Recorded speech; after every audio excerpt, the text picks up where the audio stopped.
Hello everybody, it's Brian here, and I'm going to do a vinyl finds video, and you may be wondering, how is it possible that I have more vinyl finds, because I just did 4 videos on records I found on sale in a local shop. But yes, I do have more, some that date before that event, and then some from after. So, and this is only some of them, I have more, believe it or not. And the lights are, I guess I need new light bulbs. Let's be honest here. But okay, so this video will also include a recent shopping trip I took with Jason Skills in Toronto. I'll put a link to his channel below, and of course I've met up with him 4 or 5 times. I've lost count. So many times, and we have bought records, and so I'm going to include those as well. So let's start with what I'm calling sort of VCLT, because I got a record given to me, but the person isn't a member of the vinyl community. They're like a neighborhood, so it's neighborhood love trade, neighborhood vinyl love trade, NVLT. I don't know. She's one of the few people I know who actually listen to records and buy records. So there's a few people I know like that that aren't in the VCLT and in the VC vinyl community, and she's one of them. So she mentioned to me that she had 2 copies of a record. She accidentally bought 2 copies. She bought one without realizing she already had a copy of it, and I've done that before. During the pandemic, I guess. So she gave me this copy of Bon Iver's Forever Ago, or as one of my daughters calls it, Bon Iver. And I think she only knows about him because I think he did a song with Taylor Swift, I believe. This is really Justin Vernon, his first record from 2008. And of course, this is a repressing from 2014, so not the first edition, but yeah, it's, I love the album cover, by the way.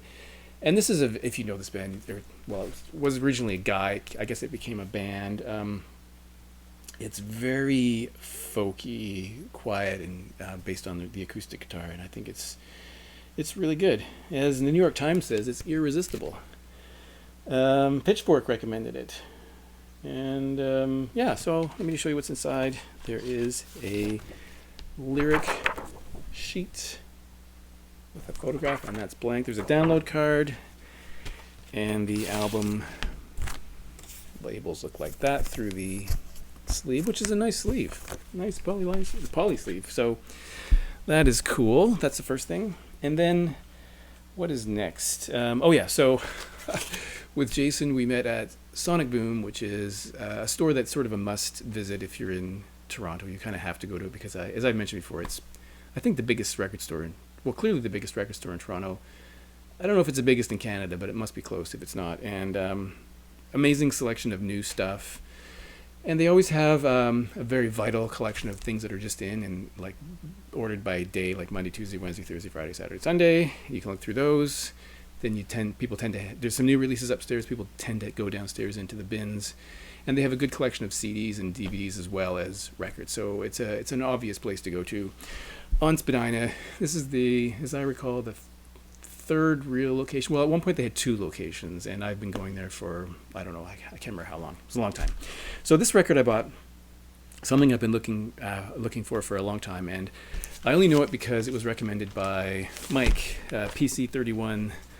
The Vinyl Policeman has talked about this band many times. The band's called The Sound, and this is All Fall Down from 1982.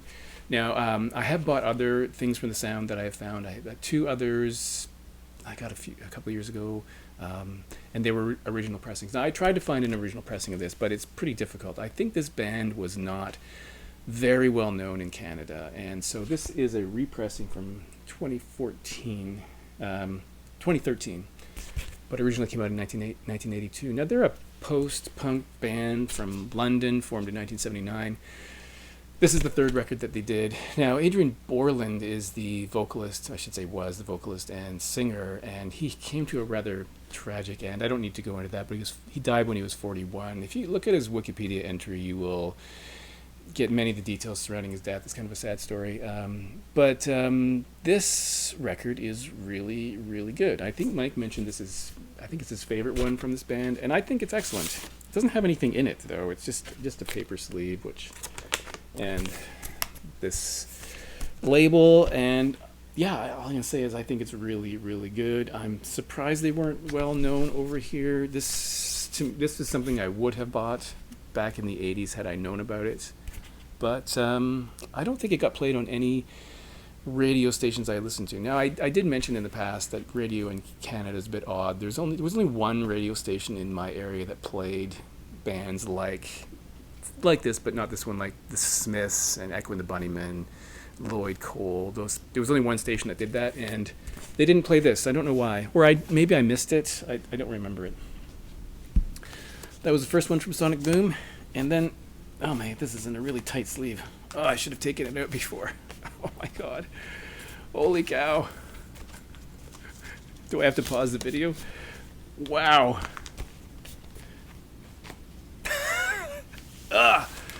There we go.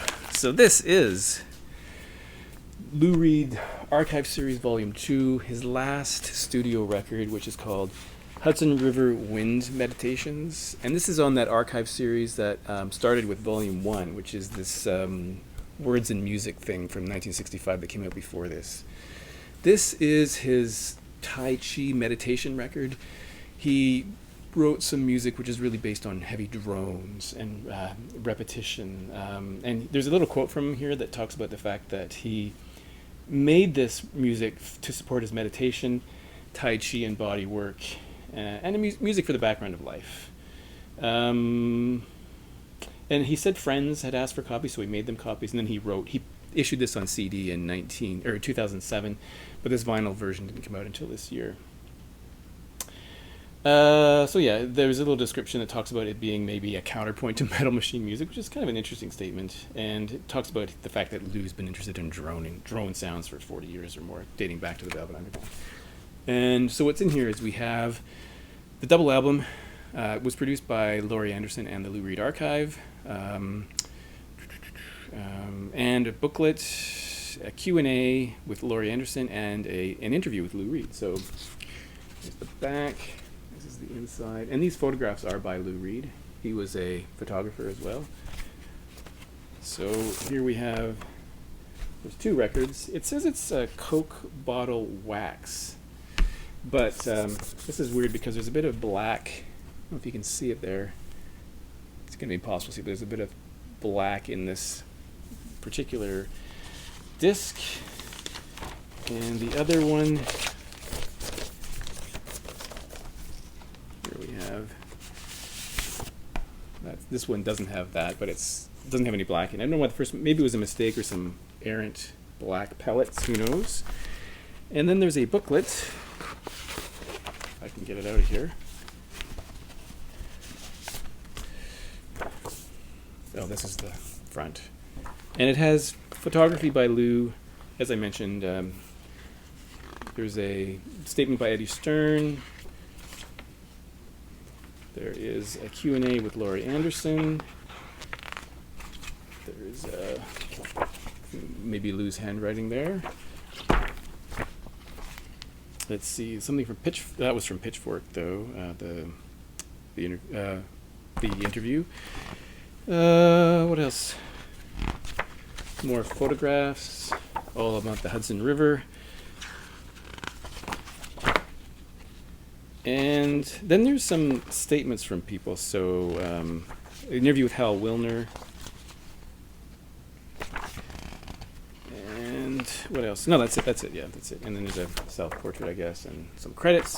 So, a very quiet record, but I think people who've watched me will know that I am a Lou Reed fan. I did not buy this Words and Music 1965. I streamed some content, and I felt I would never really listen to it. I think if I found that for a good price, I would get it, but the deluxe edition was really expensive, and I just didn't see, even though John Cale's on it, I didn't see the real value of it, so that's open to question whether I will get that, because I had pretty much every other Lou Reed record, except I don't have a copy of Metal Machine Music, which is weird. And then we have something that originally came out in 2007, but got its first vinyl issue in 2022, and that says Warren Zevon Preludes, which is subtitled Rare and Unreleased Recordings. So Jordan Zevon, his son, found some boxes with tapes in it, essentially. And it didn't have any credits about who was on these, who the musicians were, but he pulled them out, cleaned them up, and released it in 2007 on CD, and it just came out a couple years ago on vinyl. I almost bought this several times, but every time I looked at it, it was like $40 $2. And I don't really want to pay $42 because there are generally fairly lo-fi recordings, although very interesting. But at Sonic Boom, they had a copy sitting there for, it was brand new and sealed. They just marked it down to 22. So I thought, okay, I'll get it. So it's actually a really interesting package. There's a slipcase here. And there is this. The record is here. It has the track listing. Now, there are I believe there's 8 tracks that have never appeared on any Warren Zevon record before. And again, they're very demo-y, lo-fi versions.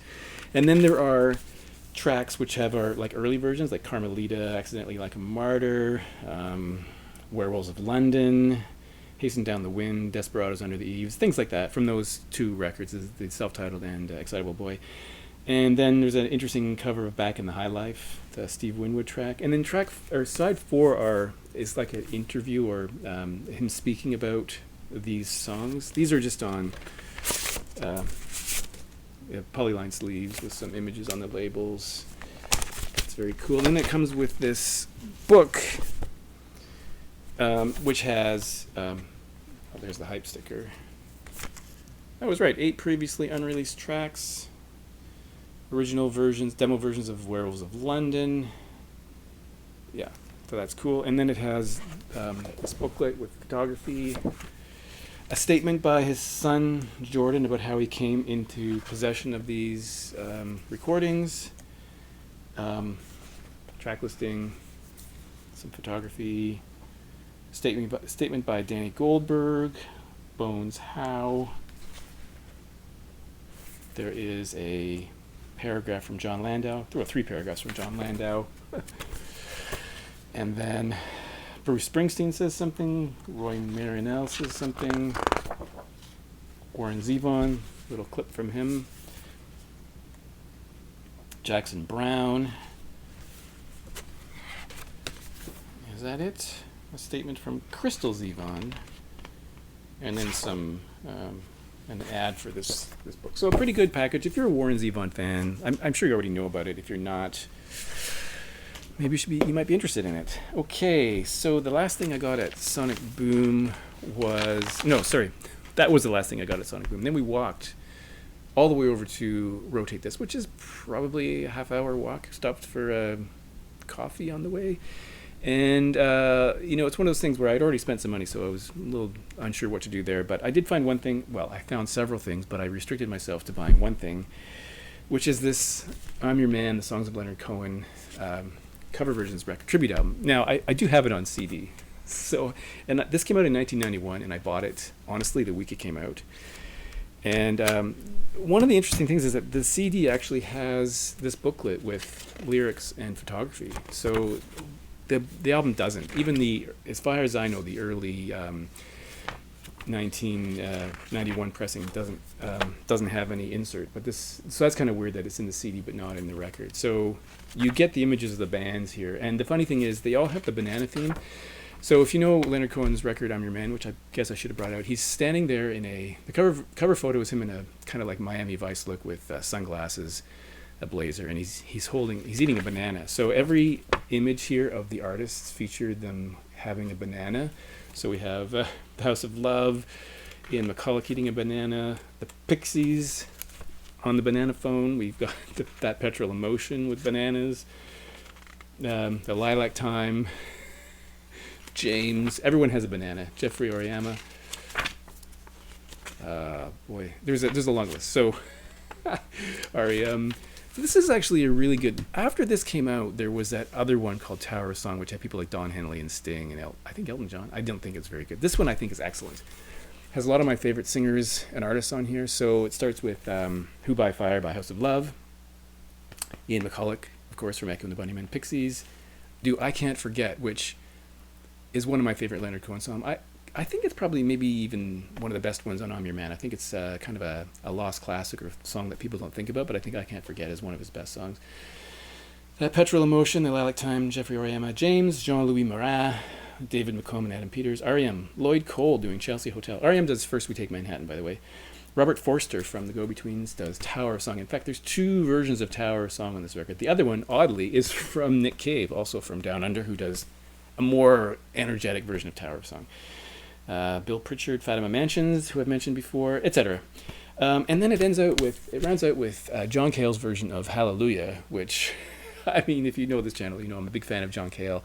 And that particular version is essential because that's the one that Jeff Buckley borrowed without credit, and that's the one that I think even Rufus Wainwright, I think, uses the same version of that. And I don't think John Cale got the credit he deserved for that arrangement. And as I mentioned, there are 2 records in here in these nice sleeves, but there's no insert like there is with the CD. So if you want to see photographs of these bands holding bananas, so that's what you have to get. You'll have to get this for. So there's John Cale shoving a banana down his coat.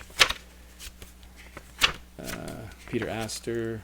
There's Robert Forster with banana gun. So Nick Cave. So pretty cool.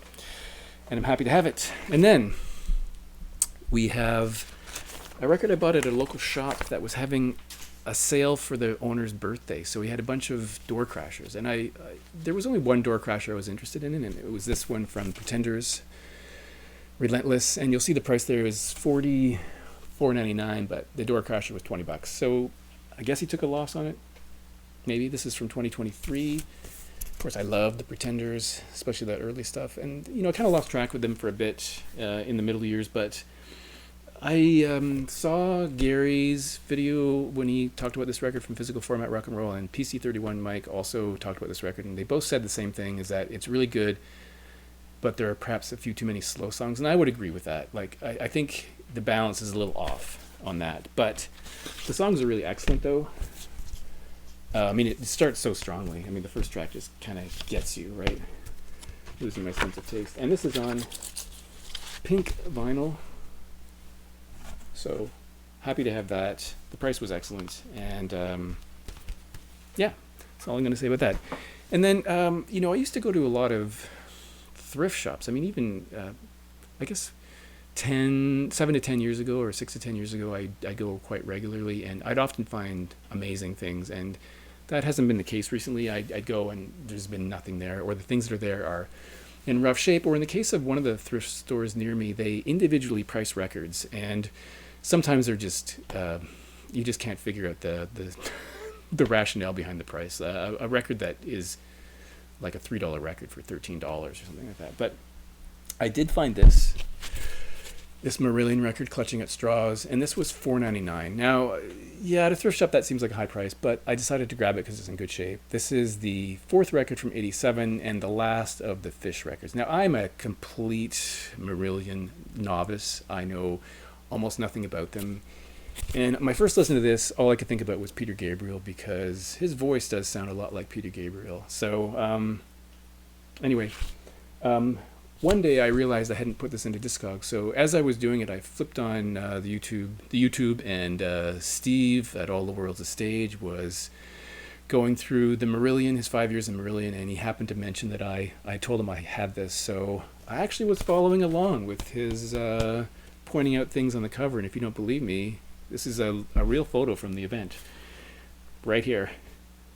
And so what I can say about this is I've listened to it maybe 4 or 5 times now, and I think it's okay. It's probably one of those things I have to get into more. So I don't hate it. I think it's actually kind of engaging, but I think it's too soon to make a verdict right now. But I think it's okay. I think it's fine, but we'll see. And then just on the weekend, I was at the same thrift shop. The same thrift shop.